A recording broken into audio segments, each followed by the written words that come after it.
Hi friends, నా పేరు రాజు. నేను పెయింట్ పని చేస్తూ ఉంటాను. ప్రతిరోజు కూలీ పనికి వెళ్తాను. అలా వెళ్ళినప్పుడు నాకు ఒక వజ్రం దొరికింది. ఆ వజ్రమే చాగంటి కోటేశ్వరరావు గారు. ఆయన చెప్పిన ప్రవచనాలు వింటూ నేను ప్రతిరోజు పని చేస్తూ ఉంటాను. ఆయన వల్లే నా జీవితం మారింది. నేను ఏ పని చేస్తున్నా, ఎక్కడున్నా, ఎలాంటి స్థితిలో ఉన్నా నా చుట్టూ కూడా ఆధ్యాత్మికమైన వాతావరణం ఉంటూనే ఉంటుంది. వారి మాటలు విన్న ఫలితంగా నాకు మరొక మాణిక్యం దొరికింది. వారే నడిచే దేవుడు శ్రీ శ్రీ శ్రీ చంద్రశేఖరేంద్ర సరస్వతి స్వామివారు. వీరిద్దరి అనుగ్రహంతోనే నా జీవితం ప్రస్తుతం కొనసాగుతూ ఉంది. ఇలా ఎంతోమందిని అనుగ్రహిస్తూనే ఉన్నారు వీరిద్దరూ. నేను మాట్లాడే ప్రతి మాట, ఆలోచన, కర్మ, క్రియ వీరిద్దరూ నాకు వేసిన భిక్ష.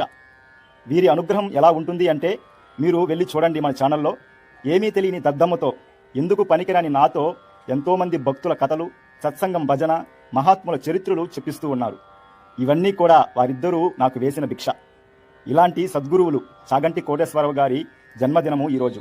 గురువు గారికి జన్మదిన శుభాకాంక్షలు. శ్రీమాత్రే నమః.